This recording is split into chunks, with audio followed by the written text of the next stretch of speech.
What's up guys, Ben Clark here for Adapt to Perform.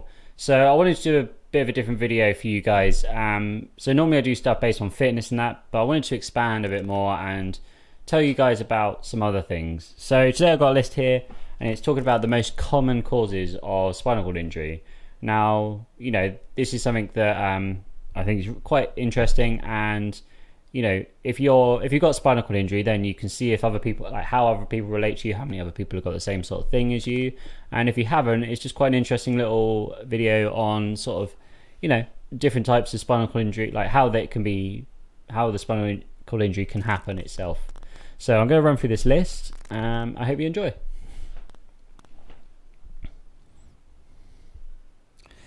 Alright, so making up for about 50% of all spinal cord injuries are motor vehicle accidents or road traffic accidents. So this, you know, most people think of spinal cord injury when they think of road traffic accidents, they think of people on motorbikes, for example. Now, this isn't necessarily always true. There is quite a high, you know, a high amount of people on motorbikes having spinal cord injury, but it's also regular cars as well. So especially if that car's, you know, older, if it's got some mechanical damage, you know, something wrong with the tires, then this can happen.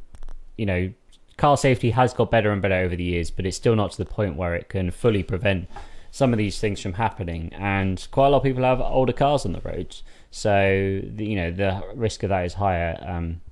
Also, with people like losing concentration, whether they're being on their phones, whether they're being, you know, they're drinking, you know, they're taking drugs or something, you know, the risk of these things happening is a lot higher.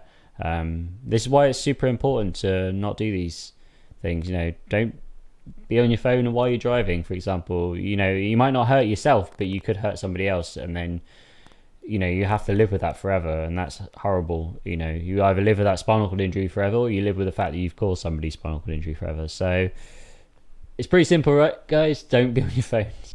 The second most common thing is falls, and that makes up about 15% of all the spinal cord injury. So most group, like the biggest group is 18 to 35 and over 65s. These are the two most common ages for spinal cord injury. Now, with the falls, this is moving into that mainly over 65 category that we have here. So these are like elderly people that maybe aren't as strong in their legs, or, you know, they haven't got that same strength that they used to when they were younger, but they still think they can do those things that they did when they were younger. This one's quite easily preventable in terms of things you can do around the house, mainly because these sort of things happen around the house more than anywhere else. You know, people over that sort of age spend a lot of their time at home, but unfortunately, you know, it's sometimes a good thing, sometimes a bad thing, but older people tend to be quite proud of who they are. You know, they live their life a certain way. They don't, you know, people don't like change, and that's something, you know, it just happens. So, but accepting that, you know, you are getting old and that you might need a handrail, you might need some anti-slip things around the house, those sort of things can really just help you, you know, prevent these sort of things from happening. And I think it personally is really important to sort of, you know, keep that pride, but just let go a little bit and just accept, you know, that you're older and that, you know, you might need these few little things, because it can prevent something as severe as spinal cord injury. And believe me, as somebody living with it, you don't want it at any age, you know. You know, and having those things can just, you know, promote your quality of life for longer as well. Because having a young age like myself, it was, you know, I can sort of deal with it, but at an older age, it's going to be a lot more difficult to recover from. So the third one, making up about 12%, is unfortunately acts of violence.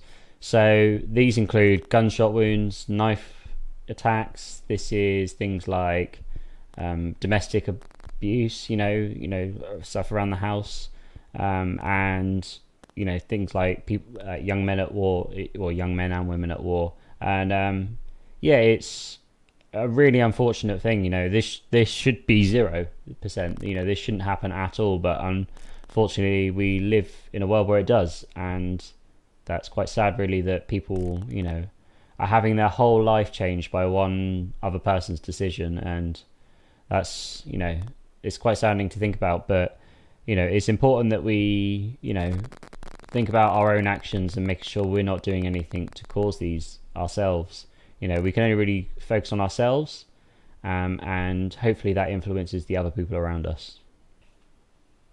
So the fourth one, making up about 10%, is sports and recreation. So as I was saying before, the other big group, other than over 65, is the 18 to 35 category, and these mainly nearly always fall in. Most of these are always 18 to 35 in the sports and recreation category.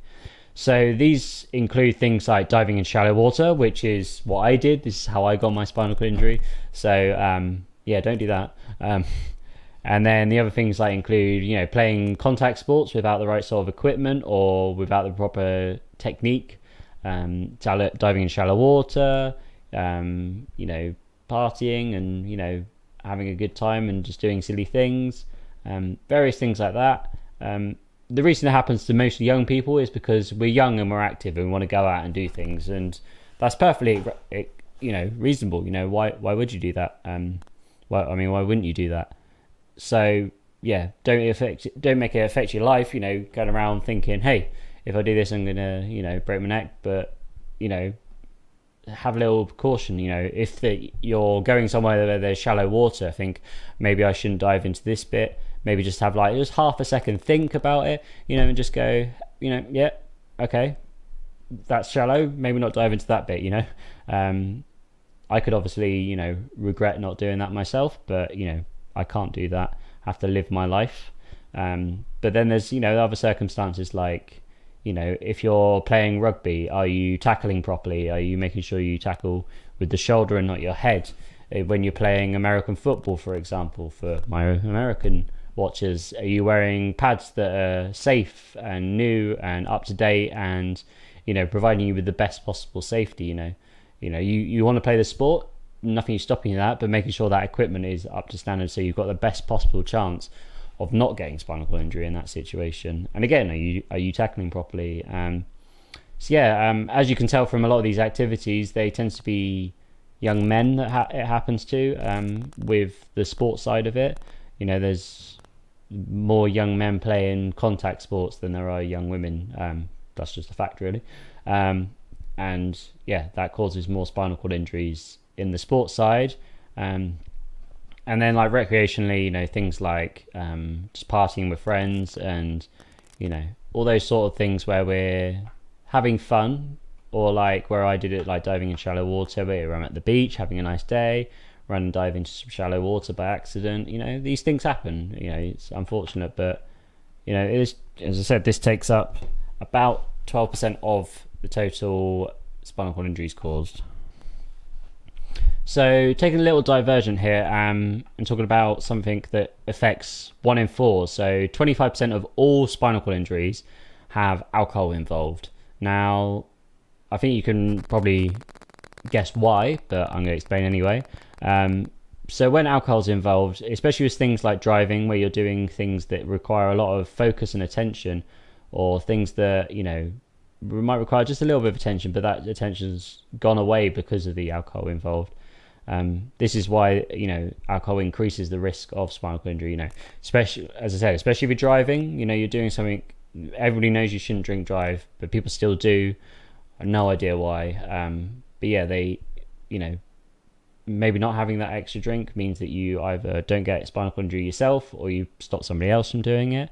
Not drinking and doing things that you wouldn't normally do if you were sober. Diving in shallow water, for example. I personally wasn't drinking when I had my accident, but if I was drinking, then it would have maybe happened a long time ago before that. So other things like that. You gotta be safe. I'm not telling you how to live your life at all. You just gotta be aware of these situations. It's a good idea to be, when you're drinking, to be still in control of your body and your mind. You don't want to be making poor decisions that you're going to regret later in life. So making up the rest of it is diseases and other sort of spinal cord things. So this includes like tumours. So if you have like cancerous cells on the spine, this includes cysts, some sort of neurological disease, or various other things like that. I know some people that have done it sleepwalking even. So that's like not necessarily like a disease or that, but it's something that it wasn't recreational. It was just a sleepwalking accident. But yeah, these diseases less preventable, I would say, than some of the other things. You know, the other things like not drinking, checking shallow water, making sure you got the right equipment, driving safely, all those things. They're preventable things, but sometimes if it's just neurological and it's, you know, in your genes and in your heritage, then this can't be prevented. And that's unfortunate, but you know, you just gotta roll with it. You know, bit of a pun there with a wheelchair, but yeah. Thank you very much for watching, guys. If you liked that video, please like and subscribe and hit that notification bell to make sure you get the new videos as soon as they come out. And I got a question for you. How did you get your spinal cord injury? Let me know in the comments below. I'll be interested to find out. If you haven't got a spinal cord injury, not to worry. Leave a comment below anyway. You know if you've got anything else to add to the conversation. Thank you very much for watching, guys. I hope you have a wonderful day, and I'll see you next time.